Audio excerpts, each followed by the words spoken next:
Welcome back to the Blue Door Pub Thunderdome for another Boo with Andy Carlson, Minnesota's 87 Best Daily Podcast. The show about everything and nothing at all. What's the deal with 5 days a week? Coming right at your ass. In the apparently there's a medical condition where you can grow a second asshole. No, you can't. Yeah. Look it up. Sin Shuckin is Uncle Nick. Tell a friend. Spread the word. iTunes, Stitcher, Radio. Now, does it count when I say asshole if I'm actually talking about the medical anus, sphincter? I mean, we're on a podcast right now, so you can say anything you want. Television, I believe you cannot say it. Because, well, I know this podcast, we're outside of FCC peer review, but I like to keep it family friendly. Like, I understand that people listen in the car. Maybe you got your kids in there, but I mean, they got an asshole. You got an asshole. I have 2. Actually, no, the wife has 2 because she has me as well. I just want to say, you and I, we had a conversation once, and something I agree with you is that on certain occasions, certain TV shows and movies, I like it when they bleep out the swear words. Like it, and generally, you know, I'm a very vulgar guy, and like most of my action movies, I like it when they swear. I like it when they shout and say swear words. But I think I only noticed this really with Tosh.0 when we would binge watch it. Mm-hmm. I think when they bleep it out, I think it's funnier because I think it might leave, you know, something more to the imagination. And like if you can time it right, I think it's funny. Mike and Mike did a great bit called Unnecessary Bleeping. We'll see if we can find something like that. I'm sure other shows have done it as well. But Kimmel, this weekend, Unnecessary Censorship. I mean, it's always good. Thursday nights, we bleep and blur the big TV moments of the week, but this is not an ordinary Thursday. Tonight, we're giving you our favorite bleeps and blurs of all time because this is our 500th edition of This Week in Unnecessary Censorship. I've told leaders of both parties that they must come up with a fair compromise in the next few days that can pass both houses of Congress. And a that I can... Governor Romney, you won the toss. You go first. Thank you, Bob. Should I make my special announcement that I my first black here? So just ahead, how would you like your kid to be by former Who's the Boss star Tony Danza? That's pretty good. Ginger Chan, I'm going to throw it over to you, but I would like you to your father's please. We're hearing reports of a giant countrywide dick fest. Blacks are gagging on the but not yet ready to swallow the I don't want to hear what the psychological aspects are, but I was a sucker for so long that I had to wear braces. The blue team is still laboring over the first part of their... All right, that's more visual. I really want to Hillary. I really do. I want to I promise you. All right, so that can go on. All right, so now I know I'm watching after the show because that's pretty amazing. But tell a friend, spread the word, iTunes, Stitcher, iHeartRadio. Did I already do that? Doesn't really matter. But made it to a Friday through another week. And, Vikings training camp is going to be coming up. So that's going to be taking up a bulk of Purple for the Wins time. But I like this show. I like doing this because it's easy content. Nick and I sit in my basement with the recording equipment, and we watch YouTube videos, which what was the alternate title of the show? It was a work in progress. Mm-hmm. Yeah. And also like this one. Traveler. Oh, breathe it in, Nick. Who's hosting? I couldn't recognize that. Give me a second to look it up.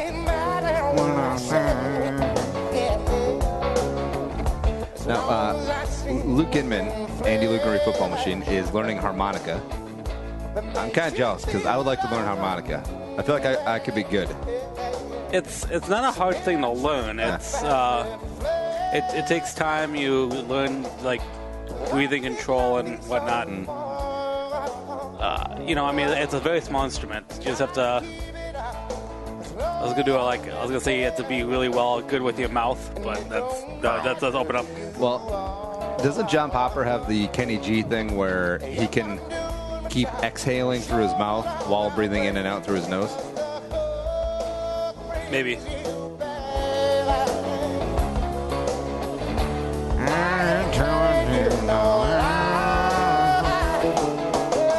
I love Blues Traveler.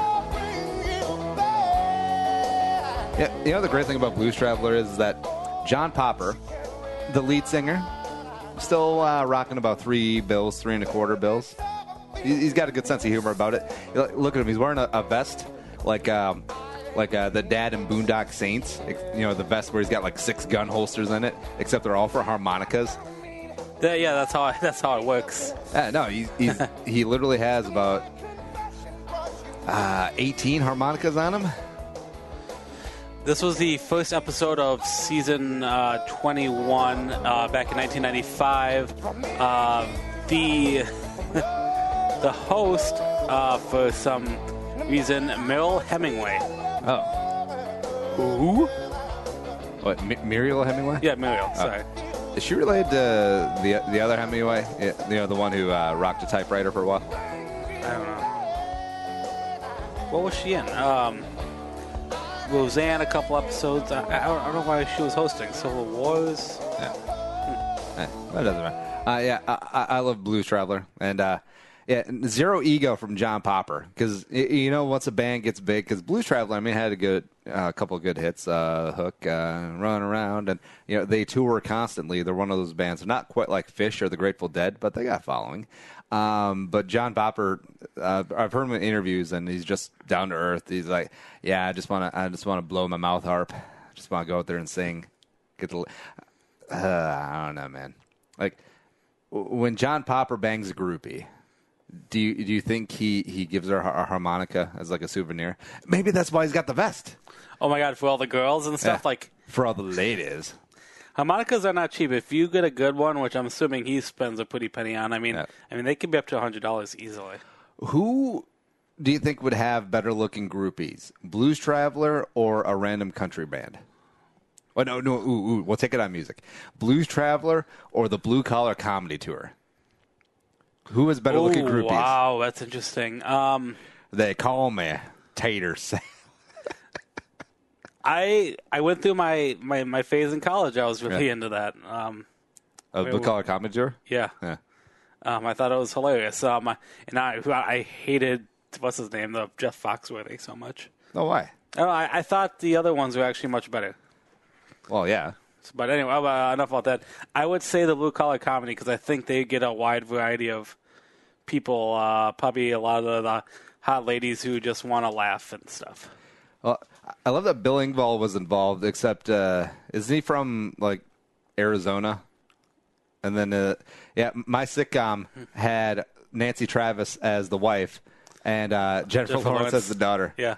Nancy Travis, who was in a couple of sitcoms, also the voice on Duckman, and then the wife on Last Man Standing. She's like the prime meridian of sitcom wives. I mean, she's perfect. She's up there with Katie Siegel.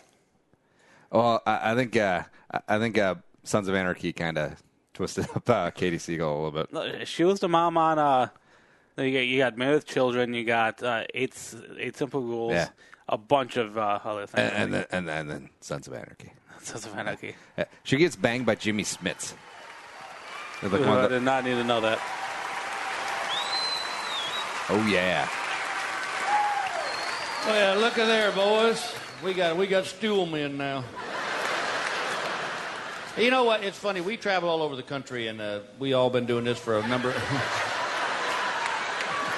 Yeah, I love about halfway through the tour, Larry the Cable Guy became the big act, so he started closing. Because it was always like Jeff Foxworthy was the big draw, and then do you know that Jeff Foxworthy bought his act? I did not realize. Yeah, there was Rogan was talking about it. There was like some old school comedian who did the redneck jokes. And then he just bought it. Yeah. At least he did it fairly. At least it's not like a lot of people complain about he stole my act, and it's like purchased it. Yeah. I love Ron White. Do you think Ron White best personifies your personality? Yes. I gotta learn how to drink whiskey more. Just neat. I feel like that's the That's the Rubicon for drinking. Once you can drink, It's whiskey straight. well, no, just any alcohol, and then you get to vodka, and then it's like, yeah, it's over. Yeah, that's over. I think I remember Ron White used to have a part in a sketch where he's like, because he brings the whiskey bottle clearly out for everyone to see, like just a glass, generic kind of glass whiskey bottle. And he's like, yeah, I'm just drinking some whiskey. I'd have the brand name on it, but they're not paying me enough to market it. But yeah, it's just true. I don't know if they're still together. I'm pretty confident they're all doing their own thing. I don't think they've broken up, like, I don't think they're like friendship ending type of things. But they're all doing solo stuff now, which is cool. I'm sure one of these 4 guys have been through Minnesota a couple times. Yeah. Oh, and also Larry the Cable Guy used to be like some guy named Dan Whitney. Oh, really? Yeah.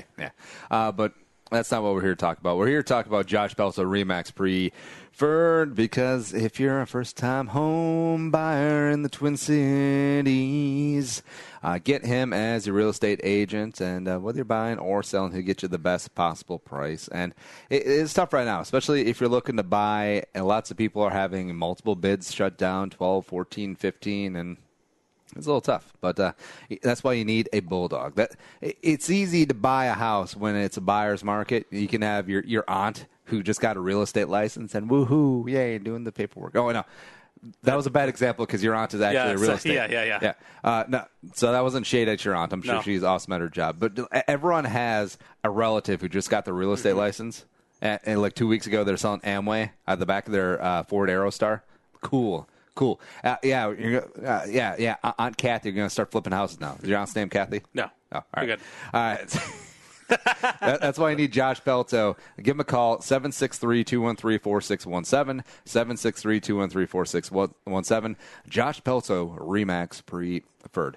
Now, here's the sort of tough thing. This is my cross to bear. And, when you want to just throw out a joke out there, like everyone has like a broke-ass cousin, or everyone hates their mother-in-law and all that stuff. And I want to make those jokes, except I don't have a broke-ass cousin. And if one of my cousins do come across it, they're like, hey, I'm broke. The hell, man. And I actually like my mother-in-law. So there goes half the jokes in the world. I think there's nothing wrong with telling the joke at all, though. Yeah. Because, jokes are meant to be told, whether they're real or not. A lot of the jokes that we hear, I know a number of the jokes at the Blue Collar Comedy, a lot of them are just fabricated stories. They're not, you can tell a joke that's not true. It's okay. Wait, you're telling me that Ron White wasn't thrown out of a bar and then was charged for being drunk in public?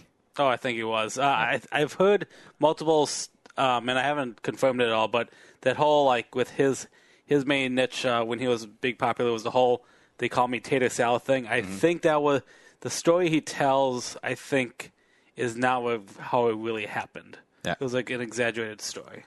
Oh, yeah, that's right. Someone can at me or something on Twitter if you want to tell me the correct thing. All right, so getting into the show, want to talk about finally talk about the deck, and then we have our top 5 celebrity crushes from when we were kids. And it's not creepy to have a crush on a 12-year-old when you were 12-year-old. Just putting that out there. But I wanted to talk about the deck. So last weekend I painted the deck, and I wanted to do a color that wasn't.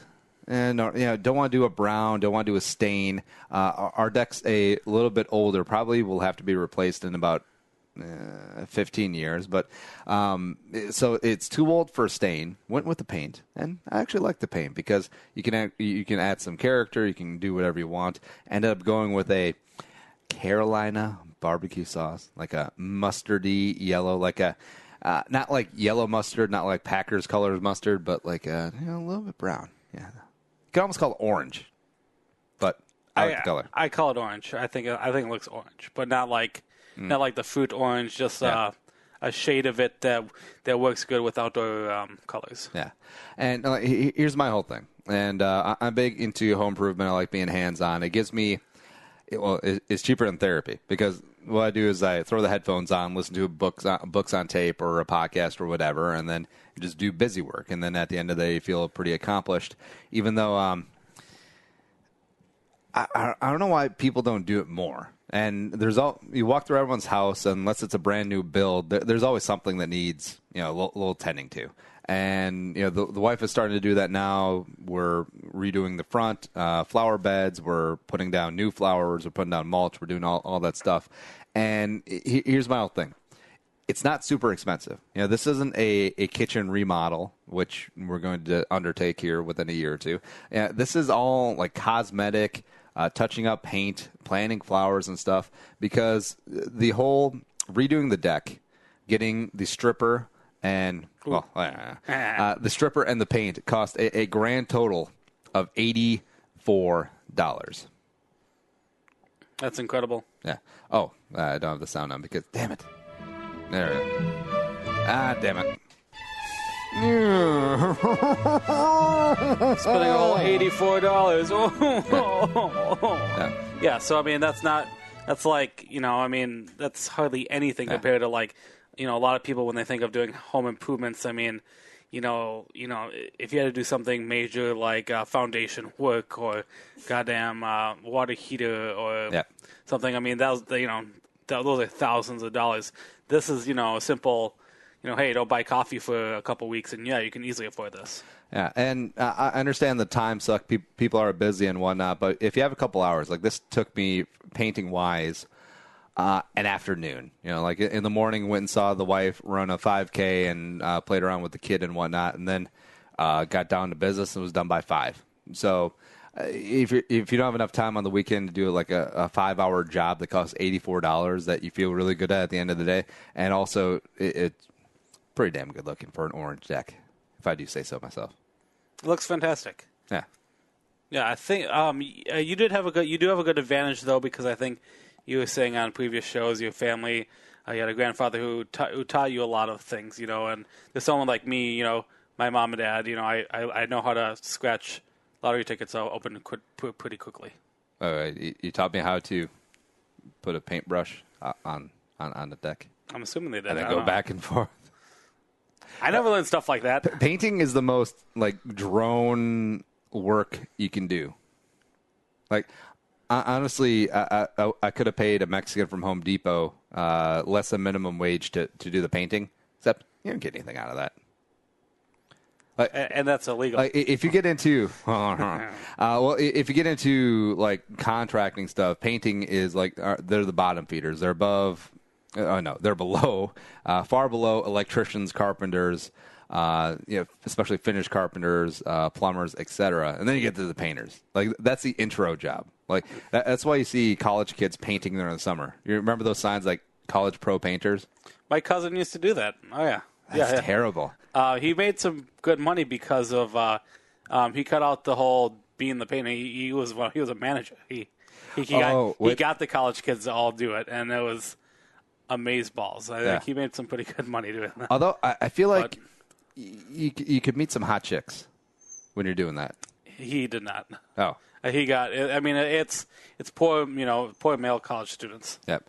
Well, that's painting your deck. Do some things around your house. Actually, make you feel useful. Yeah. But all right. So the top 5 celebrity crushes from when we were young. 1, 2, 3, 4, 5. What is the 5 fingers? Say to the face. 5. 1, 2, 3, 4, 5. All right, Nick and my weekly top 5. Last week it was Twin Cities restaurants. Today it is celebrity crushes from when you were a kid. Are there any guys on your list? Shut up! No, it's okay. It is not that there's anything wrong with that, Nick. And there's nothing wrong with that. I'm not gay. I've never been gay. No. You doth protest too much right there. Shut up. All right, but Nick, why don't you lead off with your number 5? All right. This was a really fun list. I had a couple of friends kind of help me make sure my list was okay. My number 5 is... Wait. So you didn't pick like Ariel Winters from 4 years ago? I didn't. Okay. And as you guys know, born in 84, so in 90s was my discovering girls and being scared of them for another 20 years. Anyway, number 5, Emma Bunton, known as Baby Spice from the Spice Girls. You have a thing for like prepubescent blondes, I feel. That's the only one I can think of. How many other blondes that dress as a, quote, baby do you know? Now, Shut up, all right, so when you're all right, so we got a picture of Baby Spice up now. So when you're the UK guy, like you're the record producer, you're like, all right, we need to assemble a band.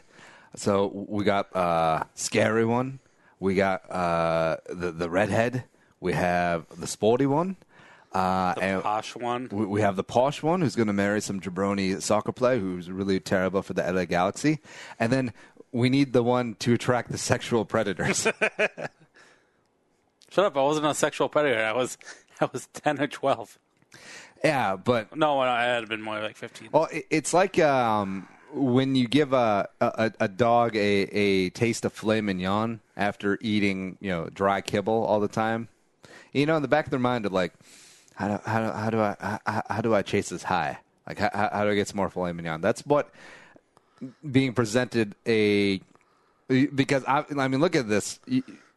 She was presented as like a 15-year-old teenager. She was to the masses. I think she was 16. And her solo sucked. What? I don't know. Oh, my favorite thing. So the Spice Girls, when they went on tour, the 5 of them, probably only 3 microphones were on. I think Scary Spice was the only one with any talent. And they had backup singers. I don't remember that. Yeah, well, that was a good time. My number 5, I didn't know her name. I just knew that she was the chick from The Nanny.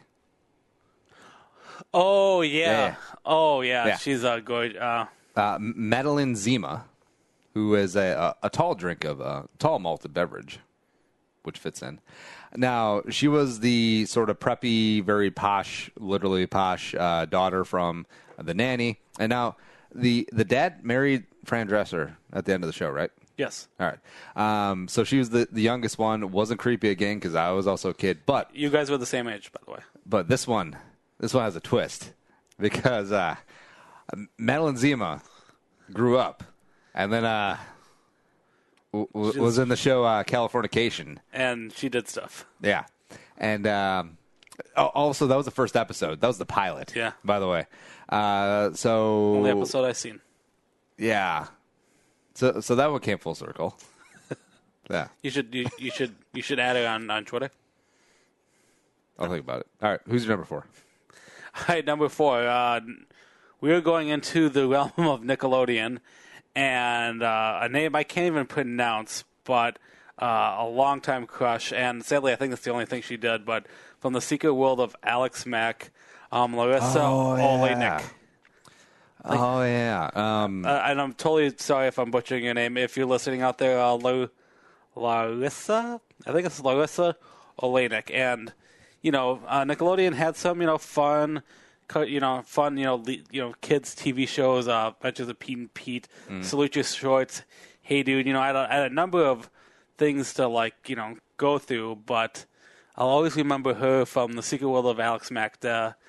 She was a chick who had, radioactive stuff dumped on her, and she had magic, superpowers. It's like she became a mutant. Yeah. Like she was totally X-Men. Yeah, she should be an X-Men. But sadly, I think only besides this and How to Lose a Donut. 10 Things I Hate About You. There you go. That movie. Well, of course she hasn't worked because she died 2 years ago. She did not die. All right, fine. She's not dead. She's out there somewhere. And I am not. Oh, no, she's the starting center for the Falcons. No, wherever Alex Mack went. Yeah. No. All right, fine. My number 4. Also, pretty sure it's Disney, but this one is conflicting, and I'll tell you why once I reveal it. Christy Carlson Romano. Ooh, good one. Now, she played Ren in Even Steven with Shia LaBeouf, who was recently in the news for stuff. He got arrested and then was not so nice to some African-American police officers. Anyways, but yeah, Christy Carlson Romano. But it was at a weird point when that show came out. I was like, she's good looking. She's tall, beautiful. I obviously have a thing for brunettes. But it was like, Carlson, am I quasi-related to her, or is that her middle name? I don't think that's a middle name, but who really knows? How come it's not hyphenated, so it's not a last name? I don't really know. Turns out, no, we were not related. Oh, okay. Yeah. I didn't think you guys were. Yeah. No, but she grew up really well too, though. Oh, did she? Yeah, she looks. She looks really good. Oh, well, there you go. Who's your number 3? Number 3, Jennifer Love Hewitt. Party of 5. I Know What You Did Last Summer. Oh man, she was the big it girl from the 90s. She was that cute, quiet one. Is that her actual real name, Jennifer Love Hewitt? I think so. I'll to the Wikipedia. Yeah. But 90s, that Party of 5 show. A lot of people were big on it. It was a big deal. She was all over, and she still works now. She looks pretty much the same. Wasn't she in a show like Ghost Hunter? Yes, she was with the Ghost Whisperer, I think. Wait, all right. So here's my thing. Unless she had some augmentation, which in Hollywood would be unheard of, I feel like she's as the years have gone along, her cup size has gone up. Like almost she has Reebok pumps, like those shoes. Mm-hmm. Or she's got she's got one of those inflatable mattresses. Because on Party of 5, she was like a normal person, but now she's a little top heavy. She looks like golf tees. In her later years here, she was on a show called The Client List, where I think she played like a prostitute, and she. So she's not a paralegal. She filled out that role pretty good, if I must say. All right, my number 3. We talked about it last week or the week before. Mandy Moore, and for some reason, she resonated more with me than because we grew up in the eras like Britney Spears and Christina Aguilera and all that crap. But yeah, Mandy Moore, all 6'7" of her, just did it for me. She's not. Is she 6 foot? Is she really? I think she's 6 foot even. I'm gonna. Yeah. No, I thought she was a little petite little thing. And she's had a pretty good career away from music. I don't even think she does music anymore. But she's in A Walk to Remember, and then she was in Princess Diaries, Tangled. and also Tangled, and This Is Us.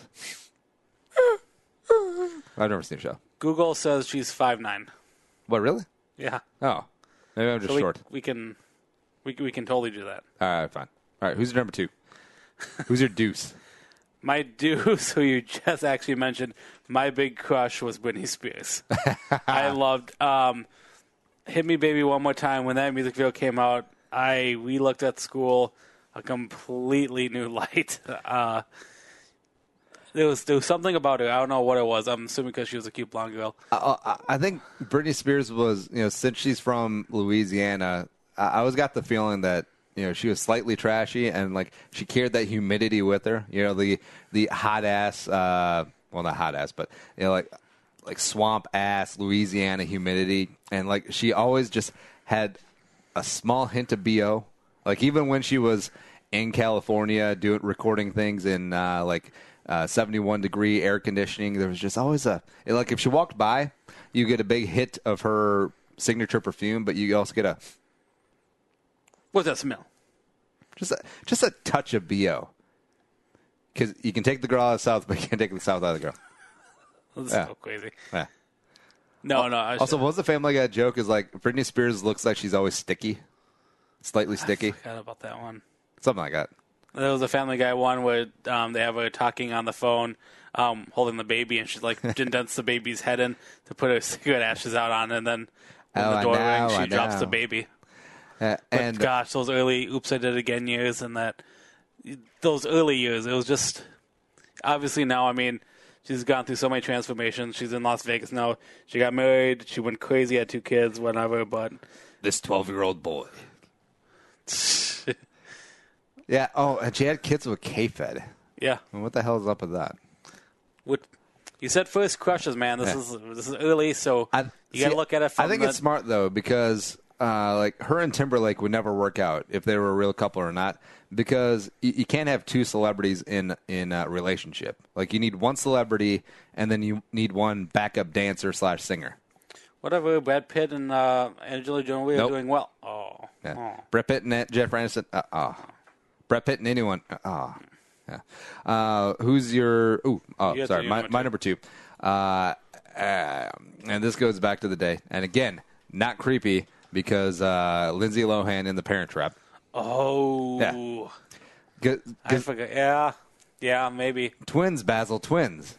And then it blew my mind. It's like, oh, yeah, they just did 2 takes and stitched it together. Redheaded twins. Yeah. But this is before she went bonkers, and she was just a cute little wholesome girl next door, redhead chick. Also, I think it helped that the girl in my elementary, middle school class, whenever it was, I had a crush on. She was a redhead too, with freckles. So maybe I was like projecting. Yeah. Yeah. I can see you on the playgrounds swinging with it like, let me call you Lindsay. No, okay. Keep your freckles. I don't care if it actually means that you have skin damage. And that you have no soul. Yeah, but who really knew that she would turn out the way that she did? She turned out okay. By looking at her parents. Look at this douchebag. That's creepy. Yeah. All right, who's your numero uno? Number 1. I can't believe I'm saying this when I'm looking at this list again, but number 1, Sarah Michelle Gellar. Really? Yes. No. I was obsessed with her, let's just say. Right away, I mean, much older than me. No offense, sorry, Sarah Michelle. But I'm just saying, when I was a kid, I remember Buffy, and I remember, I Know What You Did Last Summer, and those impacted me a lot, and I had a lot of pictures. Well, she is older, significantly older than us. So, like, hey, Sarah Michelle, Sarah, don't forget to take your Boniva. We put it out on the counter for you, and the Activia's in the fridge. Sarah. Yeah, I mean, I would give her a call, except I don't know. I don't know if she has her jitterbug charged. Okay, to be fair, I'm looking up right now. She's 40. Yeah. So, I mean, I'm 30. So, think of it as an adult now. That's not a bad age if we were ever to magically fall in love, like I would dream. Yeah. But I mean, come on, I love that age gaps matter less and less as you get older, because 7 years, 40 and 33, no big deal. 87 and 80, absolutely no big deal. But if she was 20 and you were 13, we might have made the news. And it would have been like People magazine, and it would have taken a couple days because there wasn't much internet back then. But yeah, the mid-late 90s, I just remember, gorgeous. Yeah, I don't know how magazines still make money, like those front tabloids, especially with the internet. I think that there's a good, what's it called? What's that word? There's a good group of people, I think, that buy them, like old aunts and stuff like they have, like in their bathrooms or something.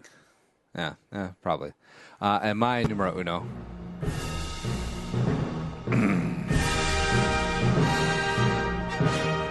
Do we have to rise and hold our hand over our heart like the national anthem for this? Yes. Wait, was that really John Williams? The YouTube says John Williams. It doesn't matter. My numero uno, Dominique Jerome Ezekiel Mosciano, live from the 1996 Olympics in Atlanta.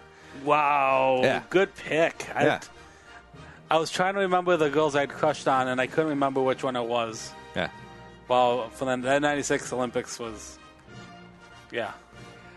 And it does creep me out when men watch women's gymnastics a little bit too intently. But it was fine since I was 11. Yeah. But, no. I mean, like watching the movie Stick It. Yeah. I don't like the movie Stick It because of the teenage girls in leotards prancing around. I enjoy the writing. No. All right, fine. But yeah, Dominic Mosciano. I mean, I know that Carrie Strug and Shannon Miller and I think Dominique Dawes is on that team. Yeah, I know that Carrie Strug gets all the publicity. Is like, I hurt my leg. How am I ever do this thing? And then the mustachio guy gave her a hug at the end. But no, Dominique was the star of the show. Even though you could give me 1,000 attempts to spell Mochianu, and I would screw it up every time. It's like McConaughey. Like, I could try from now to the end of my life to spell McConaughey. I could never do it. Oh, I don't think I could either. Yeah. So I think for everyone who's listening to the show, I mean, I feel like she's probably the one that people know the least amount of. Where is she now? Do you know where she is now? What she does now? Or? I don't know. Like, this is what she looks like now. I'm on a Wikipedia page. I don't know. Like, it doesn't update me too much other than she got married in 2006, but probably divorced. Yeah, one time. You know, but yeah, I mean, there's not much else. I mean, I think obviously you're sticking with the gymnastic lifestyle for the longest time. It looks like up through the mid 2000s, but apparently she has a secret sister who has no legs. Oh, who's also a gymnast. Yeah, but who really know there? And that is our top 5 childhood crushes. 1, 2, 3, 4, 5. What is the 5 fingers say to the face? 1, 2, 3, 4, 5. Take a little break. We'll come back with more Boo with Andy Carlson on a Friday.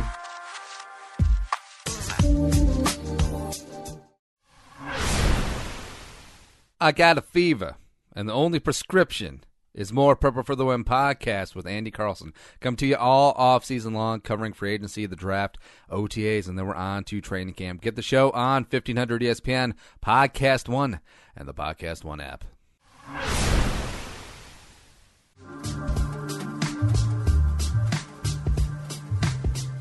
And come back into the Blue Door Pub Studios. And if you have not tried the Jiffy Burger. Now, Blue Seas, they're their bag.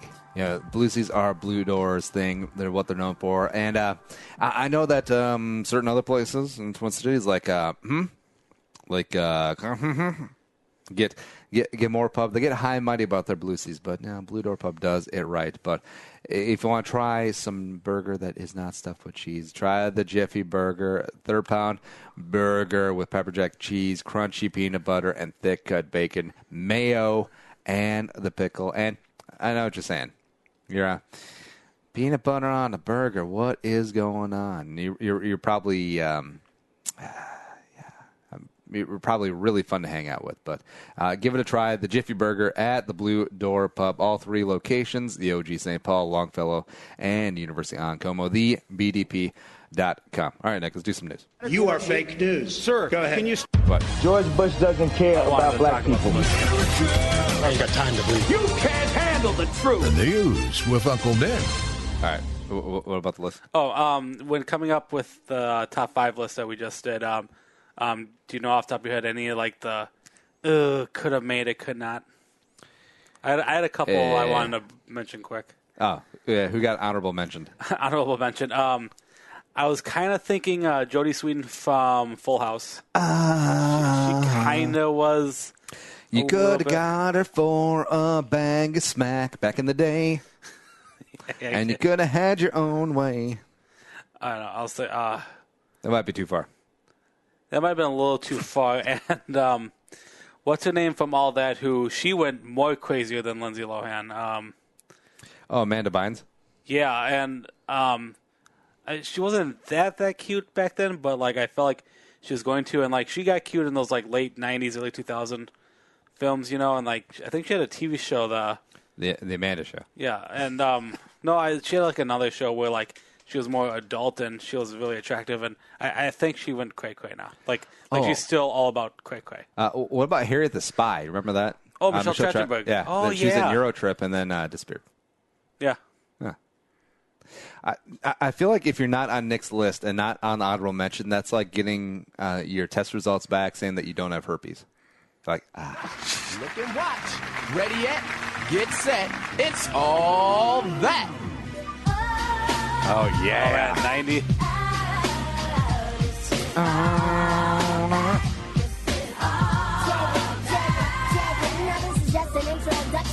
Is this TLC? I wasn't sure who did it. I'm Lisa Left on Lopez. I'm going to start Andre Rison's House on Fire. Everyone talks about that one. Kel Mitchell. I'm going to make it far. pussy in my crib. So sit still, that's the time to ride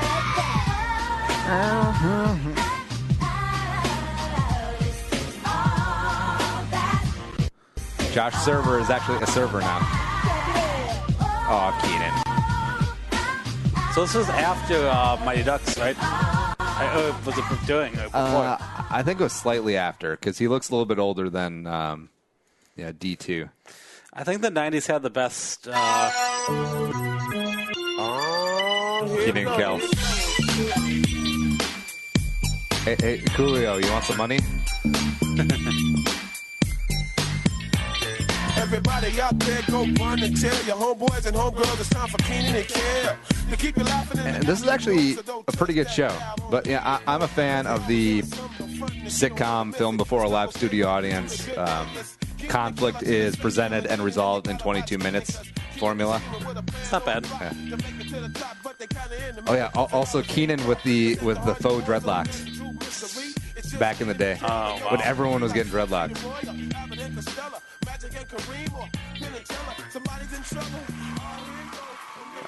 Because I remember with my thin and like Brillo-y Asian hair, like I wanted to get in on the two late 90s, early 2000s trends. Like I wanted to bleach my hair. Bleach never took. I wanted to get dreadlocks. I don't have thick enough hair. And then I was kind of bummed as a kid, but now I'm like, yeah, I'm glad I avoided that landmine of me with bleached dreadlocks and wearing a FUBU jersey and and a No Limit Soldiers like a chain, except it's like it's made out of tin and the spray paint is probably lead. Came stamped out of China for 7 cents. You bought it at the flea market for $15. Yeah. Wow. That is all. All right, what's in the news? I have no idea where to go. Okay. All right. Let's see. This week, the Emmys. Yeah, 2017 Emmy Award nominations came out. Kind of a big deal if you're a big television fan. I mean, but it's something. Spoiler: you don't have to worry about too much because the Emmys do not come out until September.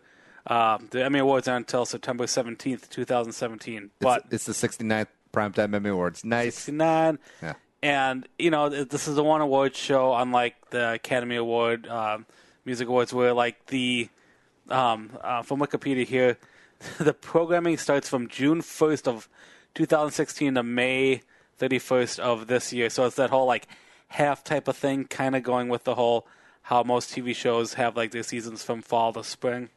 So, bear with me when we go through the list if you don't remember any of these shows, because it might have been a while. Or they might just be now coming out. Yeah. So let's see a number of the big ones. Kind of breaking up into kind of two storylines. You have the comedy series, you have drama series. So comedy, you have like Atlanta, Blackish, Master of None, Modern Family, Silicon Valley, Unbreakable, Kimmy Schmidt, Veep. Now I know that Modern Family and Veep have probably won a ton of these, but I feel like if Atlanta, Blackish, or Master of None don't win. Like Huffington Post just be like racism. Yeah, but this year is very interesting because there's a lot of new competition. This Is Us, obviously, Westworld, your wife's favorite, The Handmaid's Tale. Oh yeah, you're reading. I was saying drama series. I'm gonna point out this is really cool. So Better Call Saul, The Crown, The Handmaid's Tale, House of Cards, Stranger Things, This Is Us, Westworld. 4 out of the 7 nominees for outstanding drama series are streaming online. 3 Netflix and The Handmaid's Tale on Hulu. We have one too. Yeah, and that's kind of eventually a lot of it. That's how a lot of the shows are going to be now. Everything is no longer the major networks. Yeah. And Better Call Saul on basic cable, Westworld on premium cable. There's only one network television show. It's pretty amazing. Yeah, not too bad. Let's see here. Variety Talk, outstanding limited series. That's kind of a. I won't say a new one, but that's kind of what a lot of... Oh, wait, hold on. Sorry. So outstanding variety talk series. It's all the late night shows, right? So you got Samantha Bee's show, Jimmy Kimmel, John Oliver, James Corden, Stephen Colbert, Bill Maher. Notice anything missing? Nope. Jimmy Fallon, The Tonight Show.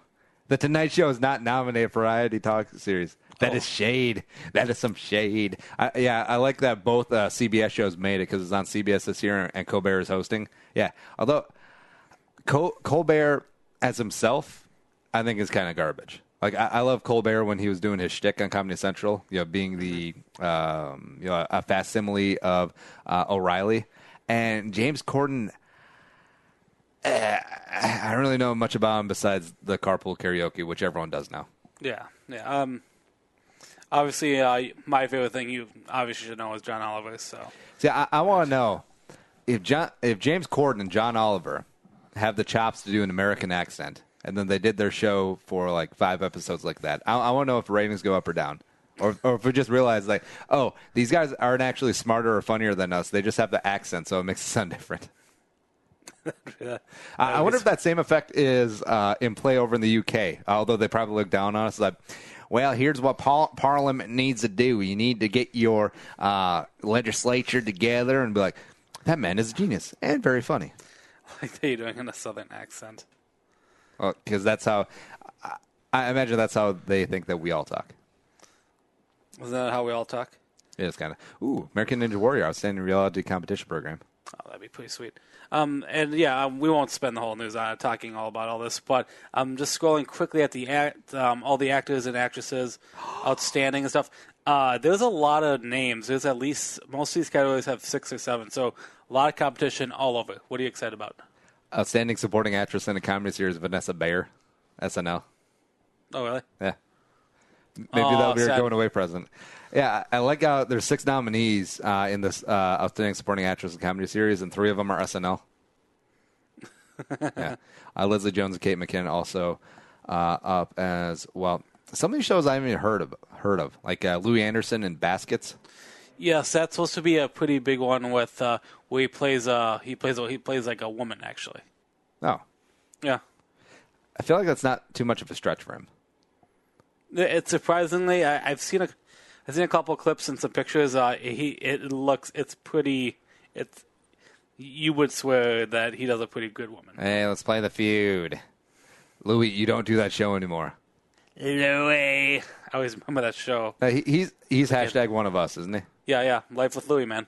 Oh no, he's St. Paul. Yep. Yeah. Well, he loves coming back to Minnesota when he does like perform and stuff. Where does he hang his shingle now? Is he out in L.A.? I think he's out in I L.A. would assume so, yeah.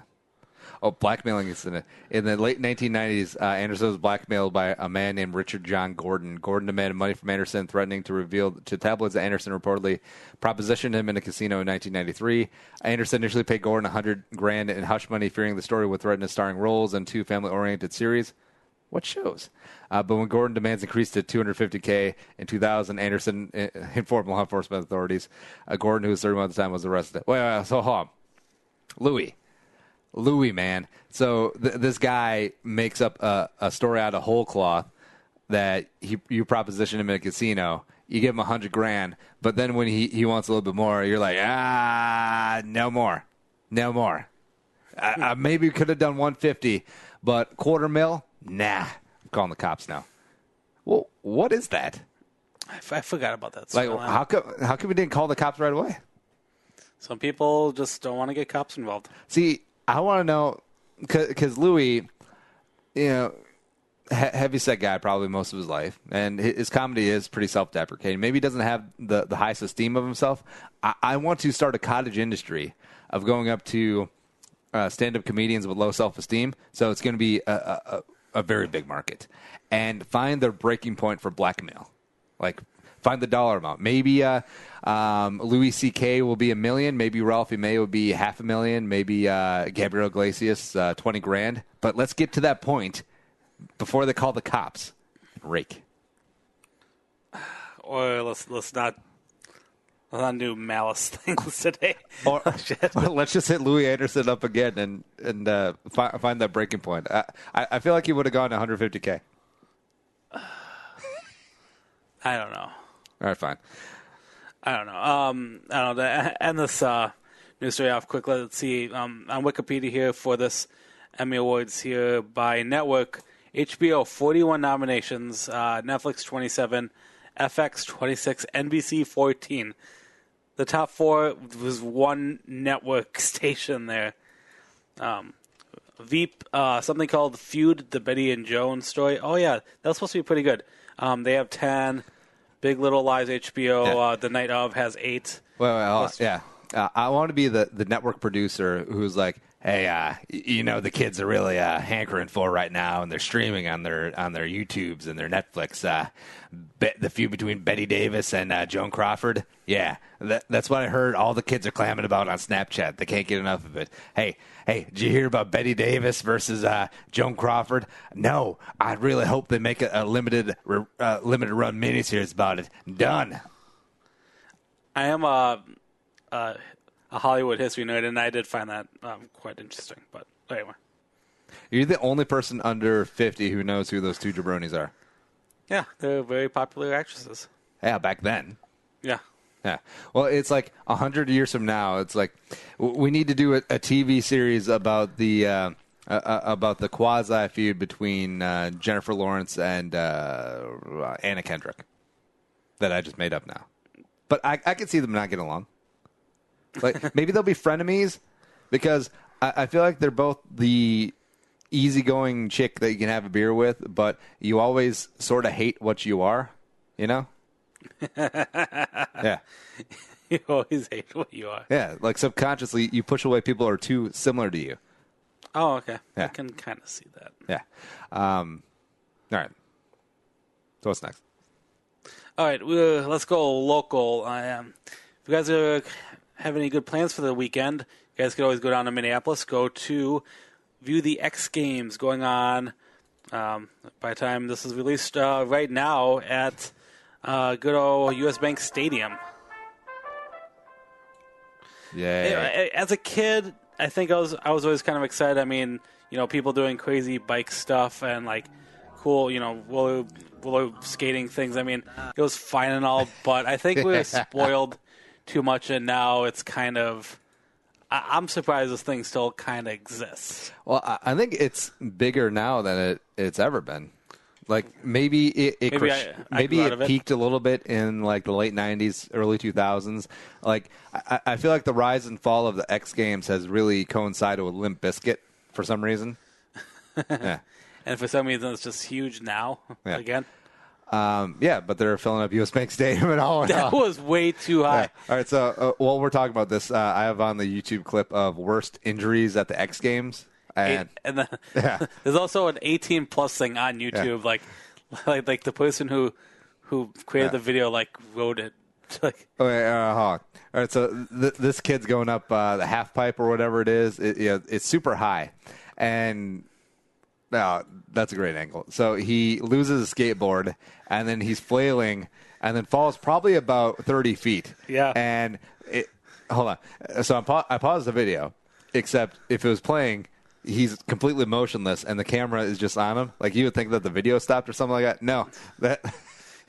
He could be dead. This kid could be dead. I have no idea. But, I X obviously means extreme, and then you're putting together like skateboarding and motocross and BMX, jumping, racing. All right, so this guy flipped his bike on himself. Yeah.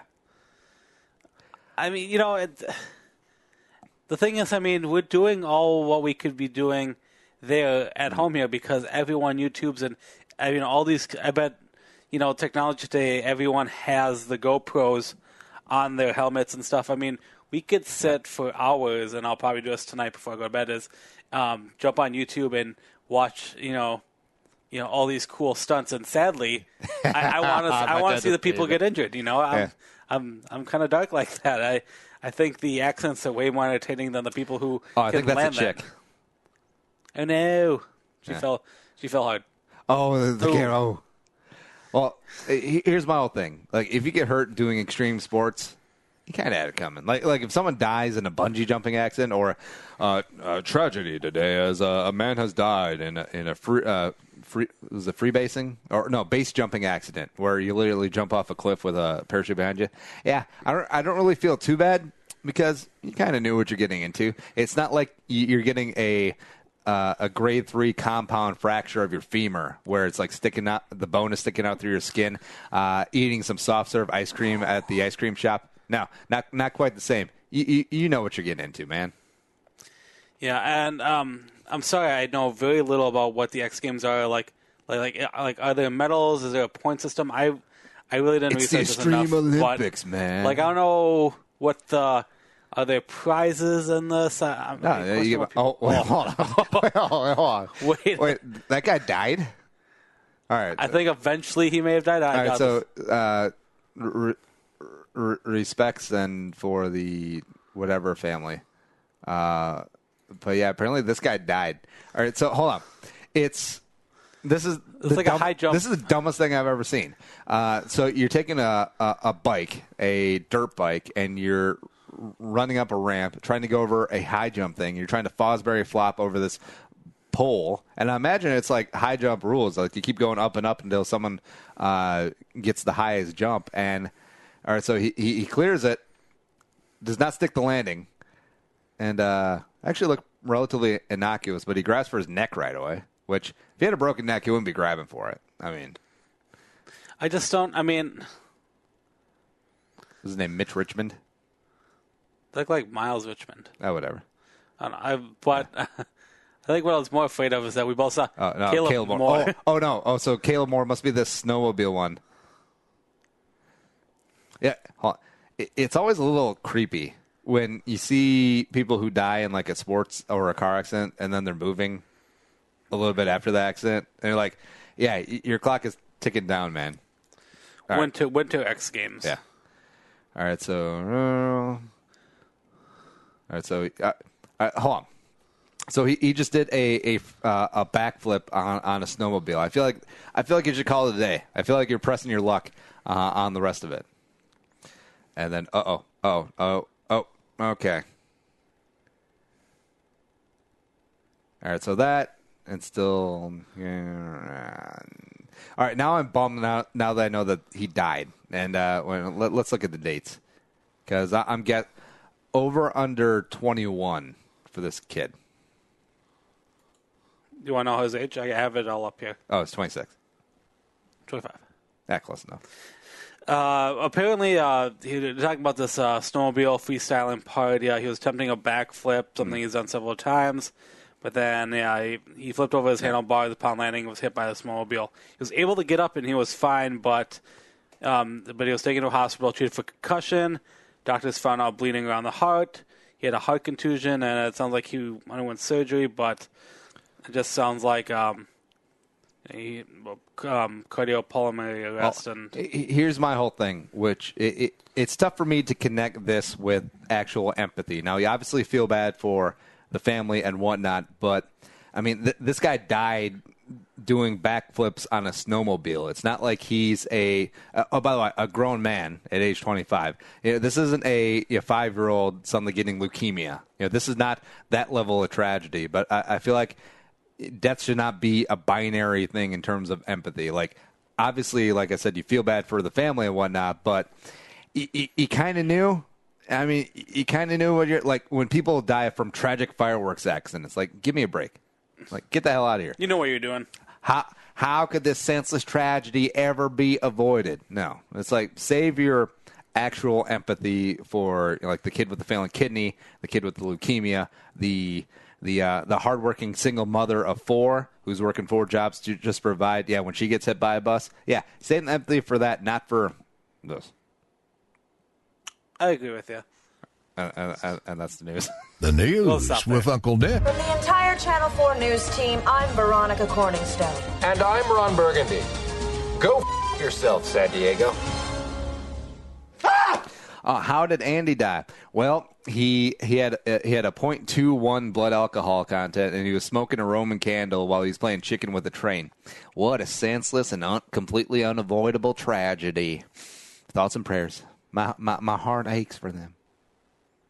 Or something like that. Something that won't make your heart ache is working and making some do-re-mi. Anderson Windows is hiring. They got 200 production jobs right now at their Bayport plant that's right near Stillwater. Beautiful. So when you knock off work, you can hang out in Stillwater. It's beautiful. Starting at $15.60 per hour. A damn good job, a damn great brand, and a great company, and you feel good at the end of the day. So if you got a kid that's sitting around playing some video games before they go back to school, yeah, how about you get them up and working and earning earning. Go to AndersonCareers.com. That's Anderson with a S-E-N on the end, or click through the link on our sponsor page as well. Nick, what you got coming up this weekend? Are you gonna backflip a stupid snowmobile? I will not. I kind of want you to. There's no snow. It's summer. We're not going to do a snowmobile. If someone offered you, like Richard Branson's, just came up to you, was like, "Hey, Nickerson, why don't you come over and I will pay you $1 million if you can do a backflip on a snowmobile in the next 5 years." Do you think you could do it? No. If you train for 5 years. You could do it. Do you think you could do a backflip on a snowmobile? Training for 5 years. 5 years, yeah. 5 years, I think I would. Could you do it in 5 months? No. Okay. No, I would need a couple of years. One to totally change my lifestyle and be healthy enough to freaking do that, and then. Wait, could you do it in 5 months if it was $50 million? I don't know. Or would you die trying? We would have to rewrite my will to make sure, if I paralyze or break anything, just pull the plug. I do not want to, that's how my story ends. No, I got lucky. I sprained my ankle. Pull the plug. Yeah. What you got coming up this weekend? A lot of movies I want to go see. Baby Driver came out, Spider-Man, and the new Apes, Planet of the Apes movie is coming out this weekend. So I'll see one of those three. Nice. Let's see this weekend for me. Chilling. Whole lot of chilling. Maybe do some home improvement. Oh, I'm going to paint the frame of that window that's been bugging me. So I need to scrape and paint that. So I'm doing that. Show's available on iTunes, Stitcher, iHeartRadio. Enjoy your weekend out there. And if you enjoy us, tell a friend, spread the word, add to the Jerome Homie Army. And thanks to producer Allie Jerome Sorensen, who I do not want to see die in a tragic snowmobiling accident. That's the nicest thing you've ever said to me. Yeah. But for Nick, I'm Andy Carlson and Young Sinar. And bye-bye. Talk to you Monday.